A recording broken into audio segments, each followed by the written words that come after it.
Hi hello guys welcome back to Aadya colourful. ನಾನು Suma. Friends, ಇವತ್ತಿನ ವಿಡಿಯೋದಲ್ಲಿ ಒಂದು ಇನ್ಸ್ಟೆಂಟ್ ಬ್ರೇಕ್ಫಾಸ್ಟ್ ರೆಸಿಪಿನ ನಿಮ್ಮ ಜೊತೆ ಶೇರ್ ಮಾಡ್ತಾ ಇದ್ದೀನಿ. ಅಕ್ಕಿ ನೆನೆಸೋದು ಬೇಡ, ರುಬ್ಬೋದು ಕೂಡ ಬೇಡ, ದಿಢೀರಾಗಿ ನೀವು ತಯಾರಿಸಿ ಗೋಲಿ ಇಡ್ಲಿನ ಖಂಡಿತ ಕೇವಲ 10ರಿಂದ 15 ನಿಮಿಷದೊಳಗೆ ಈ ಒಂದು ಬ್ರೇಕ್ಫಾಸ್ಟ್ ರೆಸಿಪಿನ ನೀವು ರೆಡಿ ಮಾಡ್ಕೋಬೋದು. ಈ ಬ್ರೇಕ್ಫಾಸ್ಟ್ ಮಾಡೋದಕ್ಕೆ ಮೊದಲನೇದಾಗಿ ಒಂದು ಬೌಲಿಗೆ ನೋಡಿ ಒಂದು ಪ್ಯಾನ್ ತೊಗೊಂಡಿದ್ದೀನಿ. ಸೊ ಒಂದು ಪ್ಯಾನಿಗೆ 2 ಕಪ್ ಆಗೋಷ್ಟು ನಾನು ನೀರನ್ನು ಹಾಕ್ಕೊಳ್ತಾ ಇದ್ದೀನಿ. ಒಂದು ಬೌಲಿನ ಅಳತೆಯಲ್ಲಿ ನೀರನ್ನು ತಗೊಳ್ಳಿ. ಅದೇ ಬೌಲಿನ ಅಳತೆಯಲ್ಲಿ ನಾವು ಮುಂದೆ ಇಂಗ್ರೀಡಿಯೆಂಟ್ಸ್ನ ಕೂಡ ತಗೋಬೇಕಾಗುತ್ತೆ. ಫ್ರೆಂಡ್ಸ್, ನೀವು ಯಾರಾದರೂ ಫಸ್ಟ್ ಟೈಮ್ ನನ್ನ ಚಾನಲ್ಗೆ ವಿಸಿಟ್ ಮಾಡಿದರೆ ಪ್ಲೀಸ್ ನನ್ನ ಚಾನಲ್ನ ಸಬ್ಸ್ಕ್ರೈಬ್ ಮಾಡ್ಕೊಳ್ಳಿ, ಹಾಗೆ ಲೈಕ್ ಮಾಡಿ ಮತ್ತು ಶೇರ್ ಮಾಡಿ ಫ್ರೆಂಡ್ಸ್. ಓಕೆ, ಈಗ ನೋಡಿ ನಾನು ರುಚಿಗೆ ತಕ್ಕಷ್ಟು ಉಪ್ಪನ್ನು ಕೂಡ ನೀರಿಗೆ ಹಾಕ್ಕೊಂಡಿದ್ದೀನಿ. ನೀರು 2 ಕಪ್ ಆಗೋಷ್ಟು ನೀರು ತೊಗೊಂಡಿದ್ದೀನಿ. ಇದಕ್ಕೆ ರುಚಿಗೆ ತಕ್ಕಷ್ಟು ಉಪ್ಪು, ನಂತರ ಹಾಗೆ ಇದಕ್ಕೆ 1 ಸ್ಪೂನ್ ಆಗೋಷ್ಟು ಆಯಿಲ್ನ ಉಪಯೋಗಿಸ್ತಾ ಇದ್ದೀನಿ, ಅಡುಗೆ ಎಣ್ಣೆನ ಉಪಯೋಗಿಸ್ತಾ ಇದ್ದೀನಿ. ಓಕೆ, ಸೊ ಈಗ ಈ ನೀರು ಕುದಿ ಚೆನ್ನಾಗಿ ಬರಬೇಕು. ನೋಡ್ತಾ ಇದ್ದೀರಲ್ಲ, ಈ ಥರ ಕುದಿ ಬರಲಿ, ಅಲ್ಲಿವರೆಗೂ ಇದನ್ನು ಚೆನ್ನಾಗಿ ಕುದಿಸ್ಕೊಳ್ಳೋಣ. ನಾವು ತುಂಬಾ ಇನ್ಸ್ಟೆಂಟ್ ಆಗಿರುವಂಥ ರುಚಿಯಾಗಿರುವಂಥ ಒಂದು ಗೋಲಿ ಇಡ್ಲಿನ ಈ ರೀತಿಯಲ್ಲಿ ತಯಾರಿಸಿ ನೋಡಿ. ಈಗ ನೀರು ಚೆನ್ನಾಗಿ ಕುದಿ ಬರ್ತಾ ಇದೆ ಅಲ್ಲ, ಸೊ ಈ ಥರ ಕುದಿ ಬರ್ತಾ ಇರಬೇಕು. ನೀರು ಚೆನ್ನಾಗಿ ಬಾಯ್ಲ್ ಆದ ನಂತರ ಇವಾಗ ನಾವು ಇದಕ್ಕೆ 1 ಕಪ್ ಆಗೋಷ್ಟು ಅಕ್ಕಿ ಹಿಟ್ಟನ್ನು ತೊಗೊಳ್ತಾ ಇದ್ದೀವಿ. ನಾವು ಮನೆಯಲ್ಲಿಯೇ ಅಕ್ಕಿ ಹಿಟ್ಟನ್ನು ಹೇಗೆ ಮಾಡ್ಕೊಳ್ಳೋದು ಅಂತ ಅಂದರೆ, ನಾವು ಅಕ್ಕಿನ ತೊಳೆದು ನಂತರ ಅದನ್ನು ಫ್ಯಾನ್ ಗಾಳಿಗೋ ಅಥವಾ ಬಿಸಿಲಿಗೆ ಒಣ ಹಾಕಿ ನಂತರ ಅದನ್ನು ಪೌಡರ್ ಮಾಡ್ಕೊಳ್ಳೋದು. ಅದನ್ನು ನಾವು ಮನೆಯಲ್ಲಿ ರೊಟ್ಟಿಗೆ ಎಲ್ಲದಕ್ಕೂ ಕೂಡ ಉಪಯೋಗಿಸ್ಬೋದು. ಇಲ್ಲ ಅನ್ನೋದಾದರೆ ನೀವು ಆಚೆ ಅಂಗಡಿಗಳಲ್ಲೂ ಕೂಡ ಸಿಗುತ್ತೆ, ಸೊ ಅಲ್ಲಿಂದ ಕೂಡ ತಂದು ನೀವು ಈ ಹಿಟ್ಟನ್ನು ಯೂಸ್ ಮಾಡ್ಬೋದು. ನಂತರ ಇವಾಗ ಹಿಟ್ಟನ್ನು ಹಾಕಿ ನಾನು ಚೆನ್ನಾಗಿ ಮಿಕ್ಸ್ ಮಾಡ್ಕೊಳ್ತಾ ಇದ್ದೀನಿ. ನೋಡಿ, ಹೀಗೆ ಇದನ್ನು ಮಿಕ್ಸ್ ಮಾಡ್ಕೊಳ್ಳೋಣ ನೀಟಾಗಿ. ನೋಡ್ಬೋದಲ್ಲ, ಸೊ ಈ ರೀತಿಯಾಗಿ ನಾವು ಹಿಟ್ಟನ್ನು ಚೆನ್ನಾಗಿ ಮಿಕ್ಸ್ ಮಾಡ್ಕೊಳ್ಳೋಣ. ಸೊ ಇದನ್ನು ಹಾಗೆ ಸ್ಟೀಮಲ್ಲೇ ನಾವು 1-2 ನಿಮಿಷ ಹಾಗೆ ಇದನ್ನು ಬೇಯಿಸ್ಕೊಳ್ಳೋಣ. ಜಾಸ್ತಿ ಟೈಮ್ ತೊಗೊಳ್ಳೋದಿಲ್ಲ, ತುಂಬಾ ಬೇಗ ಆಗುತ್ತೆ. ನೋಡಿ, ಈ ಥರ ತಳ ಬಿಡ್ತಾ ಇರಬೇಕು. ಅಲ್ಲಿವರೆಗೂ ಇದನ್ನು 1 ನಿಮಿಷದವರೆಗೂ ನಾವು ಮಿಕ್ಸ್ ಮಾಡಿಕೊಂಡು ಹೀಗೆ ನೋಡಿ ಚೆನ್ನಾಗಿ ಬೇಯಿಸ್ಕೊಳ್ಳೋಣ. ಈ ರೀತಿ ಮಾಡಿ ನಾವು ನೀಟಾಗಿ ಬೇಯಿಸ್ಕೊಂಡ್ರೆ ಇಡ್ಲಿ ಕೂಡ ತುಂಬ ಸಾಫ್ಟಾಗಿ ತುಂಬ ಚೆನ್ನಾಗಿ ಬರುತ್ತೆ. ಸೊ ಹಾಗಾಗಿ ನೋಡಿ ಹೀಗೆ. ನಂತರ ಇವಾಗ ನಾವು ಒಂದು ತಟ್ಟೆಗೆ ಹಾಕ್ಕೊಳ್ಳೋಣ. ಇವಾಗ ಮಾಡಿರುವಂತಹ ಹಿಟ್ಟನ್ನು ತಟ್ಟೆಗೆ ಹಾಕ್ಕೊಳ್ತಾ ಇದ್ದೀನಿ. ಸೊ ತುಂಬ ಚೆನ್ನಾಗಿರುತ್ತೆ. ಇದಕ್ಕೆ ನಾವು ಇಡ್ಲಿ ಮಾಡಬೇಕು ಅಂದರೆ ಖಂಡಿತ ಸುಮಾರು ಪ್ರೊಸೀಜರ್ನ ಫಾಲೋ ಮಾಡಬೇಕು. ಬೇಳೆ ಅಕ್ಕಿ ಎಲ್ಲ ನೆನೆ ಹಾಕಬೇಕು, ನಂತರ ಅದನ್ನು ರುಬ್ಬಿ ಅದನ್ನು ಒಂದು ರಾತ್ರಿ ಪೂರ್ತಿ ಇಟ್ಟು ನಂತರ ಬೆಳಿಗ್ಗೆ ಇಡ್ಲಿ ಮಾಡಬೇಕಾಗುತ್ತೆ. ಸೊ ಖಂಡಿತ ಇದು ದಿಢೀರಾಗಿ ಮಾಡುವಂಥ ಒಂದು ಗೋಲಿ ಇಡ್ಲಿ. ಖಂಡಿತವಾಗ್ಲೂ ಮನೆಯಲ್ಲಿ ಒಂದ್ಸಲ ತಯಾರಿಸಿ ಹೇಗೆ ಬಂತು ಅಂತ ತಪ್ಪದೆ ನನಗೆ ಕಾಮೆಂಟ್ ಸೆಕ್ಷನಲ್ಲಿ ತಿಳಿಸಿ ಫ್ರೆಂಡ್ಸ್. ಓಕೆ, ಈಗ ಹಿಟ್ಟನ್ನೆಲ್ಲ ಒಂದು ತಟ್ಟೆಗೆ ಹಾಕ್ಕೊಳ್ತಾ ಇದ್ದೀನಿ. ಕೈಗೆ ಸ್ವಲ್ಪ ನೀರು ಅಥವಾ ಎಣ್ಣೆ ಯಾವುದನ್ನು ಬೇಕಿದ್ರೂ ತಗೊಳ್ಳಿ. ಸ್ವಲ್ಪ ಒದ್ದೆ ಮಾಡಿಕೊಂಡು ಕೈನ ಈ ಥರ ನೀವು ಸ್ವಲ್ಪ ಬಿಸಿ ಇರಬೇಕು, ಜಾಸ್ತಿ ಬಿಸಿ ಇದ್ದಾಗಲೇ ಮುಟ್ಟಕ್ಕೆ ಹೋಗ್ಬಿಡಿ. ಸ್ವಲ್ಪ ಉಗುರು ಬೆಚ್ಚಗಿದ್ದಾಗ ಖಂಡಿತ ಈ ರೀತಿ ಚೆನ್ನಾಗಿ ನಾದ್ಕೊಳ್ಳೋಣ ಹಿಟ್ಟನ್ನು. ನಾವು ಒಂದು 2ರಿಂದ 3 ಸೆಕೆಂಡ್ವರೆಗೂ ನಾದ್ಕೊಳ್ಳೋಣ. ನೋಡಿ, ಹೀಗೆ ನಾನು ನಾದ್ಕೊಳ್ತಾ ಇದ್ದೀನಿ. ಚೆನ್ನಾಗಿ ನಾದಬೇಕು, ನೀಟಾಗಿ ಬರುತ್ತೆ. ಆವಾಗ ಸ್ವಲ್ಪ ಕೈಗೆ ಎಣ್ಣೆ ಅಥವಾ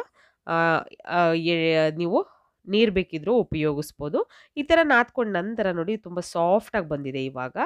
ಈಗ ನೋಡಿ, ನಿಮಗೆ ಯಾವ ರೀತಿಯಲ್ಲಿ ನೀವು ಇಡ್ಲಿನ ಮಾಡ್ಕೊಳ್ಬೋದೋ ಆ ರೀತಿಯಲ್ಲಿ ಮಾಡ್ಕೊಬೋದು. ನಾನು ಗೋಲಿ ಇಡ್ಲಿನ ಮಾಡ್ಕೊಳ್ತಾ ಇದ್ದೀನಿ. ಬೇಕು ಅಂದರೆ ಇದರಲ್ಲಿ ಕೂಡ ನೀವು ಸ್ವಲ್ಪ ದೊಡ್ಡದಾಗಿ ಕೂಡ ಮಾಡ್ಕೊಳ್ಬೋದು, ಏನು ತೊಂದರೆ ಇಲ್ಲ. ಈ ರೀತಿ ಚಿಕ್ಕ ಚಿಕ್ಕ ಗೋಲಿಗಳ ಥರ ನಾವು ರೆಡಿ ಮಾಡ್ಕೊಳ್ಳೋಣ. ಇದನ್ನು ಸಣ್ಣ ಸಣ್ಣ ಬಾಲ್ ಥರ ರೆಡಿ ಮಾಡ್ಕೊಳ್ತಾ ಇದ್ದೀನಿ. ಈ ರೀತಿ ಈಗ ಹಿಟ್ಟಲ್ಲಿರೋ ಅಂಥದ್ದನ್ನು ಪೂರ್ತಿ ನಾನು ಈ ಗೋಲಿ ಇಡ್ಲಿಗಳನ್ನು ಮಾಡಿ ಒಂದು ಕಡೆ ಇಟ್ಕೊಳ್ತೀನಿ. ನೋಡಿ, ಹೀಗೆ ರೆಡಿ ಮಾಡಿ ಒಂದು ಕಡೆ ಇಟ್ಕೊಳ್ಳೋಣ. ತುಂಬಾ ಬೇಗ ಆಗುವಂತಹ ಒಂದು ಬ್ರೇಕ್ಫಾಸ್ಟ್ ಇದು. ಸೊ ನಿಮ್ಗೆ ಬೇಕು ಅಂದರೆ ಸ್ನ್ಯಾಕ್ಸಿಗೆ ಕೂಡ ಮಾಡ್ಕೊಳ್ಬೋದು. ದಿಢೀರಾಗಿ ಎಲ್ಲಾದರೂ ಆಚೆ ಹೋಗಬೇಕಾಗಿರುತ್ತೆ, ಏನೋ ಕೆಲಸ ಇರುತ್ತೆ, ಆ ಟೈಮಲ್ಲಿ ಏನಾದರೂ ತಿಂಡಿ ಮಾಡಬೇಕು ಅಂದಾಗ ಖಂಡಿತ ಈ ರೀತಿಯಾಗಿರೋವಂತಹ ರುಚಿಯಾದ ಒಂದು ಗೋಲಿ ಇಡ್ಲಿನ ತಯಾರಿಸಿ ನೋಡಿ ಫ್ರೆಂಡ್ಸ್.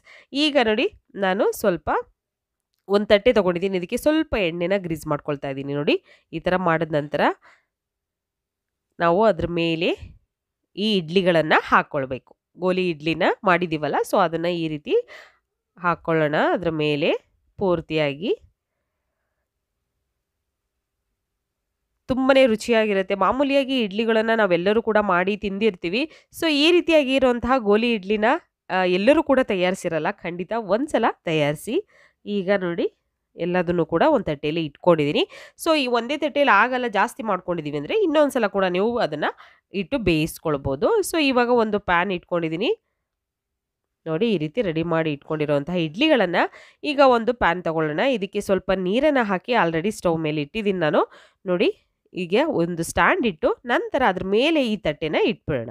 ತಟ್ಟೆ ಇಟ್ಟು ಇದ್ರ ಮೇಲೆ ಇವಾಗ ನಾವು ಒಂದು ಮುಚ್ಚಳನ ಮುಚ್ಚಿ ಒಂದು 5 ನಿಮಿಷಗಳ ಕಾಲ ನಾವು ಸ್ಟವ್ನ ಲೋ ಫ್ಲೇಮಲ್ಲೇ ಇಟ್ಕೊಂಡು ಬೇಯಿಸ್ಕೊಳ್ಬೇಕಾಗುತ್ತೆ. ಸ್ಟೀಮಲ್ಲಿ ಬೇಯಿಸೋದ್ರಿಂದ ನೋಡಿ ಎಷ್ಟು ಚೆನ್ನಾಗಿ ಬಂತು. ಅವಾಗ ಎಷ್ಟು ಚಿಕ್ಕ ಚಿಕ್ಕದಾಗಿ ಕಾಣ್ತಿತ್ತು, ಈಗ ಎಷ್ಟು ಉಬ್ಬಿ ಬಂದಿದೆ ಅಂತ ನೋಡಿದ್ರೇ ಗೊತ್ತಾಗುತ್ತೆ. ಹಾಗೆಯೇ ತುಂಬಾ ಸಾಫ್ಟಾಗಿರುತ್ತೆ ಫ್ರೆಂಡ್ಸ್. ಖಂಡಿತವಾಗ್ಲೂ ಇದಕ್ಕೆ ಬೇರೆ ನಾವು ಅವಲಕ್ಕಿ ಅಥವಾ ಬೇರೆ ಏನೋ ಹಾಕ್ತಲೇ ಇಷ್ಟು ಸಾಫ್ಟಾಗಿ ಇಡ್ಲಿ ಬರುತ್ತೆ ಅಂದರೆ ಖಂಡಿತ ಈ ರೀತಿ ಮಾಡ್ಕೊಂಡು ತಿನ್ಬೋದು. ಈಗ ನಾನು ಒಂದು ಪ್ಯಾನ್ ತೊಗೊಂಡಿದ್ದೀನಿ. ಸೊ ಈ ಪ್ಯಾನಿಗೆ ಒಂದು 2 ಸ್ಪೂನ್ ಆಗುವಷ್ಟು ಆಯಿಲ್ನ ಹಾಕ್ಕೊಂಡಿದ್ದೀನಿ. ಮತ್ತು ಈಗ ಇದಕ್ಕೆ ಸಾಸಿವೆನ ಹಾಕ್ಕೊಳ್ಳೋಣ. ಸ್ವಲ್ಪ ಸಾಸಿವೆ ಹಾಕಿದ ನಂತರ ಇದನ್ನು ಸಿಡಿಯೋದಕ್ಕೆ ಬಿಡೋಣ. ಸ್ವಲ್ಪ ಇನ್ಸ್ಟೆಂಟ್ ಆಗಿರೋಂತಹ ಗೋಲಿ ಇಡ್ಲಿ ರೆಸಿಪಿ ಖಂಡಿತ ತುಂಬಾ ಟೇಸ್ಟಿ ಇರುತ್ತೆ. ಮಕ್ಕಳಿಗಂತೂ ತುಂಬ ಇಷ್ಟ ಆಗುತ್ತೆ. ಮಾಮೂಲಿ ಇಡ್ಲಿನೆಲ್ಲ ನೋಡಿ ನೋಡಿ ಬೇಜಾರಾಗಿರುತ್ತೆ ಮಕ್ಕಳಿಗೆ. ಈ ರೀತಿ ಡಿಫ್ರೆಂಟ್ ಆಗಿರೋಂತಹ ಒಂದು ಗೋಲಿ ಇಡ್ಲಿನ ಖಂಡಿತ ತಯಾರಿಸಿ ಮಕ್ಕಳಿಗೆ ಕೊಡಿ. ನಂತರ ಇವಾಗ ಕಡಲೆಬೇಳೆ 1 ಸ್ಪೂನ್ ಆಗುವಷ್ಟು, ಹಾಗೆ ಉದ್ದಿನ ಕಾಳು ಅಥವಾ ಉದ್ದಿನ ಬೇಳೆ ಯಾವುದನ್ನು ಇದ್ರೂ ಕೂಡ ಉಪಯೋಗಿಸ್ಬೋದು. ಅದು ಕೂಡ 1 ಸ್ಪೂನ್ ಹಾಕಿ ನಾನು ಅದನ್ನು ಈಗ ಎಣ್ಣೆಯಲ್ಲಿ ಫ್ರೈ ಮಾಡ್ಕೊಳ್ತೀನಿ. ಇದಕ್ಕೆ ನಂತರ ಸಣ್ಣದಾಗಿ ಕಟ್ ಮಾಡಿರೋಂತಹ ಹಸಿರು ಮೆಣಸಿನ್ಕಾಯಿ ಹಾಕ್ಕೊಳ್ಬೇಕು. ಸೊ ಈಗ ನೋಡಿ ಇದನ್ನು ಒಂಚೂರು ಕೆಂಪಗಾಗಲಿ. ಕೆಂಪಗಾಗದ ನಂತರ ಇವಾಗ ಕರಿಬೇವು ಮತ್ತು ಹಸಿರು ಮೆಣಸಿನ್ಕಾಯಿನ ಹಾಕ್ಕೊಳ್ಳೋಣ. ನೋಡಿ ಸಣ್ಣದಾಗಿ ಕಟ್ ಮಾಡಿರೋಂಥ ಹಸಿರು ಮೆಣಸಿನ್ಕಾಯಿ ಮತ್ತು ಕರಿಬೇವು ಇಷ್ಟನ್ನು ಹಾಕಿ ನಾವು ಮಿಕ್ಸ್ ಮಾಡ್ಕೊಳ್ಳೋಣ ಒಂದ್ಸಲ. ಇದಕ್ಕೆ ಇವಾಗ ನಾವು ಬೇಯಿಸಿರೋಂತಹ ಗೋಲಿ ಇಡ್ಲಿ ಇದೆಲ್ಲ ಸ್ಟೀಮಲ್ಲಿ ಬೇಯಿಸ್ಕೊಂಡಿದ್ದೀವಲ್ಲ ಅವನ್ನ ಇವಾಗ ಇದಕ್ಕೆ ಹಾಕ್ಕೊಳ್ಳೋಣ. ನೀವು ಬೇಕು ಅಂದರೆ ಹಾಗೆ ಕೂಡ ತಿನ್ಬೋದು. ಈ ಥರ ನೀವು ಒಗ್ಗರಣೆ ಮಾಡಬೇಕು ಅಂತ ಏನಿಲ್ಲ. ಒಗ್ಗರಣೆ ಮಾಡ್ದಲ್ಲೇ ಕೂಡ ಹಾಗೆ ಗೋಲಿ ಇಡ್ಲಿಗಳನ್ನು ನೀವು ಸರ್ವ್ ಮಾಡ್ಬೋದು. ಚಟ್ನಿ ಅಥವಾ ಸಾಂಬಾರು ಜೊತೆ ತುಂಬ ಚೆನ್ನಾಗಿರುತ್ತೆ ಈ ಒಂದು ಇಡ್ಲಿ. ಸೊ ಇವಾಗ ನೋಡಿ ಈ ಥರ ಬೇಕು ಅಂದರೂ ಈ ಥರ ನೀವು ಒಗ್ಗರಣೆ ಮಾಡಿ ಕೂಡ ಹೀಗೆ ಮಿಕ್ಸ್ ಮಾಡಿ ಕೊಟ್ಟರೆ ಡಿಫ್ರೆಂಟ್ ಆಗಿರುತ್ತೆ ಸ್ವಲ್ಪ ಅಂತ ಅಷ್ಟೇ. ಈಗ ಇದನ್ನು ಮಿಕ್ಸ್ ಮಾಡ್ಕೊಳ್ಳೋಣ. ಚೆನ್ನಾಗಿ ಮಿಕ್ಸ್ ಮಾಡಿ ಹೀಗೆ ಸ್ವಲ್ಪ ಕೊತ್ತಂಬರಿ ಸೊಪ್ಪನ್ನು ಹಾಕ್ಕೊಳ್ಳೋಣ ನಾವು. ಇದಕ್ಕೆ ಕೊತ್ತಂಬರಿ ಸೊಪ್ಪನ್ನು ಹಾಕಿ ನಾವು ಮತ್ತೆ ಮಿಕ್ಸ್ ಮಾಡ್ಕೊಳ್ಳೋಣ ಚೆನ್ನಾಗಿ. ತುಂಬಾ ಈಸಿಯಾಗಿ ಅಕ್ಕಿ ನೆನೆಸದೆ ಮತ್ತು ರುಬ್ಬದೆ ನಾವು ದಿಢೀರಾಗಿ ತಯಾರಿಸಿರುವಂತಹ ಗೋಲಿ ಇಡ್ಲಿ ನೀವು ಕೂಡ ಮನೆಯಲ್ಲಿ ಟ್ರೈ ಮಾಡಿ ಫ್ರೆಂಡ್ಸ್. ತುಂಬಾ ಈಸಿಯಾಗಿ ಮಾಡುವಂತಹ ಒಂದು ಇಡ್ಲಿ ರೆಸಿಪಿ ಇದು. ಖಂಡಿತ ಈ ಬ್ರೇಕ್ಫಾಸ್ಟನ್ನು ನೀವು ತಯಾರಿಸಿದರೆ ನಿಮಗೆ ಗೊತ್ತಾಗುತ್ತೆ ಇದರ ಟೇಸ್ಟು ಹೇಗಿರುತ್ತೆ ಅಂತ. ಸೊ ಇನ್ಸ್ಟೆಂಟ್ ಗೋಲಿ ಇಡ್ಲಿ ರೆಸಿಪಿ ರೆಡಿಯಾಗಿದೆ. ನೀವು ಕೂಡ ಟ್ರೈ ಮಾಡಿ. ಇವತ್ತಿನ ವಿಡಿಯೋನ ಇಲ್ಲಿಗೆ ಮುಗಿಸ್ತಾ ಇದ್ದೀನಿ. ಮತ್ತೆ ಇನ್ನೊಂದು ಹೊಸ ವಿಡಿಯೋ ಜೊತೆ ಬರ್ತೀನಿ. ಅಲ್ಲಿವರೆಗೂ take care, bye, see you.